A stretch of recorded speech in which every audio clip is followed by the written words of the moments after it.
Thank you for joining us at the Roundtable. Brought to you by Community Education Arts, a nonprofit organization based in Noblesville, Indiana.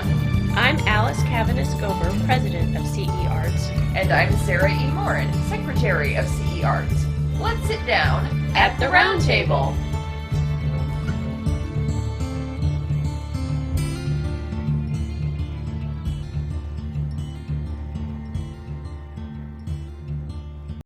I'd like to remind you a little bit about our NICE project. Our NICE project is always based upon classic literature. There's always going to be unavoidable issues that come with the study of literature, with intolerance, prejudice, discrimination, racism, gender bias, domestic abuse, as well as problematic social inequalities due to the class systems and patriarchal dominance. Our project's goals are to breathe new life into the classics by encouraging critical thinking, in-depth discussions of themes and issues in the works selected, and to invite you to experiment with your creativity. With these goals in mind, we'll do our best to discuss any unpleasant and discomforting aspects of our book choices, with understanding the cultural context of the times in which they were written and the periods in which the stories are set, and a consciousness of how these books relate to today. The books we're studying this year are Gone with the Wind by Margaret Mitchell, Dracula by Bram Stoker, Little Women by Louisa May Alcott, and Jane Eyre by Charlotte Bronte. To further our little recap a little bit, we've already discussed racism, prejudice, intolerance, and discrimination in all four of our selected books, and we've looked at structure and its impact in each book. And, I think, what we should talk about now is kind of like what we've learned from our selected books, throughout these discussions. It's hard to, it's kind of hard because there's been so much that we've talked about. It's almost overwhelming to think, how do you recap that? Right. Want to start with Gone with the Wind? I think we have to address that first, knock it on the head, get it out of the way, because we did spend so much time with this book, mostly because it has the most problematic content. Looking at older classics almost always yields uncomfortable reactions to problematic dialogue, characters, behaviors, etc. Predictably, I can't even talk, predictably, we had the most trouble with Gone with the Wind. It depicts slavery, racial issues, war, violence, domestic abuse, patriarchal and misogynistic issues. The list of problematic content in Gone with the Wind is overwhelming. I feel like we managed to address most of those issues pretty thoroughly. I think for both of us, we came to the conclusion that the violence and abuse, and that includes whether it's about women or about race, racial issues, all of that is uber cringy by today's standards. But we also kind of came to the critical analysis that in the context of the time period, it is, if not understandable or acceptable, it is definitely part of the storytelling of a fictional novel set in a real time period, right? Among real historical facts. And so, we know there are a lot of other books written more recently, some written even before Gone with the Wind, that also depict racist violence, domestic violence, and abuse even more explicitly, like, The Color Purple, To Kill a Mockingbird. My gosh, the list goes on, and not just American books, all kinds of books. So I feel like we dealt with some of those issues in a good way, trying always to come back to that context of the time period it was written and the time period it portrays. And I'm so grateful that you established at the beginning of this when the book was published, because that's not the same time period that the story is set in. And so that was something I think that we really delved deeply into, a lot of problematic content, and how do we find value in something like that today. And I think one of the greatest things we did that we haven't had a chance to talk to the public about yet is to come up with, like, we came away with a list of what we like about the book and what we don't like about it. And so go over our list for us. Yeah. Yeah, I remember putting together some of these points very early on as like a concession, like, well, Alice, I think I'm going to hate this book. And then I was like giving you like a progress report as I got further and further along, like, well, I guess I kind of like this part. Okay, I like this part. Yeah, I changed some of my in the list. I was like, originally like, oh, I love this. And then maybe I don't love that quite so much. Yeah. But yeah, things that struck me, because I read the book in 6th grade and hated it, and I think I just didn't have the maturity to understand that piece of literature. But things that struck me as an adult, Mitchell just writes some beautiful poetic passages. Yeah. Her dialogue flows really well, with the exception of when she is in dialect. That's a stumble. Yeah, that's hard. Right. It's hard to hear, it's hard to say, it's hard to read. Yeah. Right. But I was engaged the whole way through. It wasn't really a book that dragged, even as dense as it was. Something was always happening, and it was well expressed. I loved the ongoing debate about the old ways and the new ways, the pre-war, the during war, the post-war. Right. It had a very autumnal tone of, change has come, and there is a loss of this lifestyle that used to be. And obviously, we, from a modern standpoint, maybe like, it's good that lifestyle is gone. Exactly. But from Scarlett's point of view, it is a loss, and from other characters even more so. Mm-hmm. And I also, because I thought, oh, that's Scarlett, I just remembered her as a whiny brat. As we started discussing, you didn't really have anything good to say about her. No. But once she finally got to the burning of Atlanta, and that survivor instinct kicked in, I really started to kind of respect the girl. She's a survivor. And it's so important that you said girl, because as I kept saying throughout all of our recordings and all of our discussions, we have to remember she is 15 years old when this book starts. Mm-hmm. When the war comes, she's like 15 and a half, 16 years old. I mean, when she is surviving, she's still a teenager for the most part, and after the war in her early 20s. I mean, this is a remarkably young person in a particular story. So go ahead. Yeah. No, you're absolutely right. Yeah. And she's being asked by the situation to do things that she was never raised or taught to be able to do, to have any inkling of how to survive. So yes, I really respected that.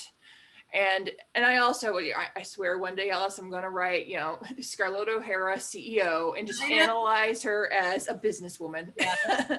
I can't wait for you to do that. She's very progressive for her time, Mm-hmm. Yep. And yeah, I agree with you that the consideration of the sexual politics, we got a lot of mileage out of looking into that. Definitely. And this book is, like a lot of times we almost all of our books over the years, we've had some sort of sexual politics, gender issues. I mean, there's always been that kind of systemic patriarchal system going on in the books, because we're picking classics, right? That come out of those kinds of cultures. But this book in particular is a really interesting one, because it's like that cusp of change. Mm-hmm. And Scarlett kind of epitomizes that in a lot of ways, I feel like. Right. And that's, again, something that made a lot of difference to read that as an adult versus being 12 going, I don't get this. Sure. So, and Rhett, as much as he has issues, which we'll talk about, can be really entertaining to read. He's very insightful. He's like the only one who gets at the beginning that, hey, in the South doesn't really stand a good chance. They don't have a lot of resources. Right. He's quite witty and funny, and he's an enjoyable read a lot of the time. he brings a lot of the, I don't know if you want to say the comedic moments, the lighthearted humor into what otherwise can be very depressing, difficult moments, scenes. You know, I mean, he's joking kind of all the way through the book. And even when, you know, cities are burning and people are dying and war is ravaging and everything, he's making jokes. I mean, he gives you a breath of fresh air sometimes. Now, I'm not going to say his jokes are always appropriate or wonderful, but, you know, No. he's a very interestingly written character, and I love that. Mm-hmm. And I mean, I think that's one of the ways he survives is using that humor and that biting wit. Mm-hmm. And also, I think definitely Gone with the Wind mythologizes the old South, that kind of lost cause mythology.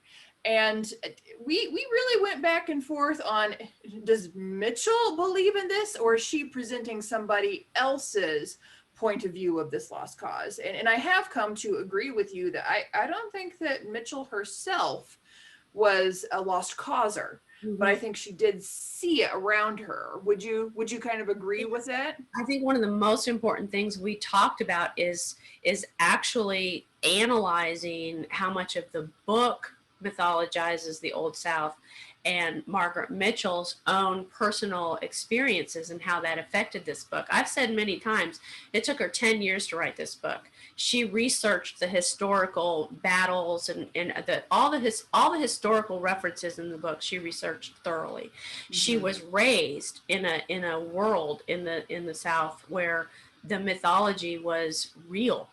I mean, she didn't even know the South lost the war until she was 11 years old. You know, I mean, she was surrounded by people who talked about the Civil War. And this is in the, 1920s when she was a kid, that her whole life, up until when she wrote this book, she was surrounded by people who mythologized the Old South. Mm-hmm. And so she personally came from a perspective of believing all that, mm-hmm. to this change that you see happening in the book. As Scarlett, sometimes her feelings change as different characters representing, I feel like representing Margaret Mitchell's evolution of how she sees her childhood culture, if you will, change. Mm-hmm. And I think we both came to the realization that she does an amazing job in kind of, for lack of a better phrase, straddling that fence of saying, this is how it was. This is how people saw that mythological grandeur of what is basically a slave included society, the Old South. Bad, right? Very bad, very racist. And this newer perspective that she gained in her lifetime of mm-hmm. seeing the things that were wrong and immoral and disgusting about that culture, and mm-hmm. trying to bring these characters in her novel to a place of possibility for the future that wouldn't mm-hmm. be that. And I think we both, I've always been very defensive about Gone with the Wind as a book because it's so different than the movie, for example. People watch the movie and they think, oh, it just glorifies the Old South. The movie does glorify the Old South a lot more than the book does. The book is a much different entity. And I feel like our discussions helped us both express that and analyze that a lot. Right, absolutely. Yeah, and I mean, I think that evidence that Mitchell herself was not an old causer mm-hmm. Is that the characters that strongly believe in this mythology of the Old South tend to have bad ends, or they tend to suffer deep losses. Right. They're the weak ones. Yeah. Yeah.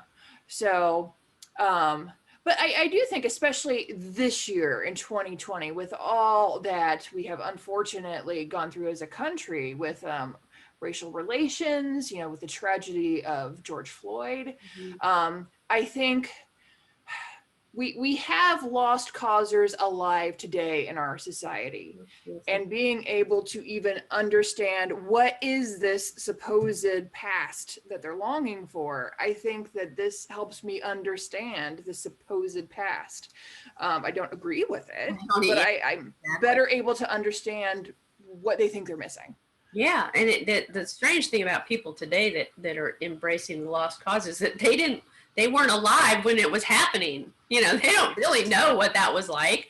They just are, for lack of to say it what it really is, they're white supremacists who believe that anything other than white Christian, people are lesser. And that's just we do not embrace that. Our organization doesn't embrace it. You don't embrace it. I don't embrace it. And yet we had to deal with this book that helps us understand that kind of thinking. And again, those are problematic and uncomfortable moments in the book, but they are useful and they are relevant even still today. Right. And I feel like that's kind of a good thing. That's one of the things we liked about the book, is that it was relevant. Sadly, it's still relevant. You know what I mean? Yeah, no, I do. Absolutely. Join us next time as we continue our recap discussion for the 6th annual NICE project. This has been At the Round Table with Alice and Sarah E. of Community Education Arts. Our nonprofit organization is based in Noblesville, Indiana. You can find us online at CEArts.org. We'd like to thank James Weston for writing our intro music and for his technical savvy. Join us next time at the Round Table.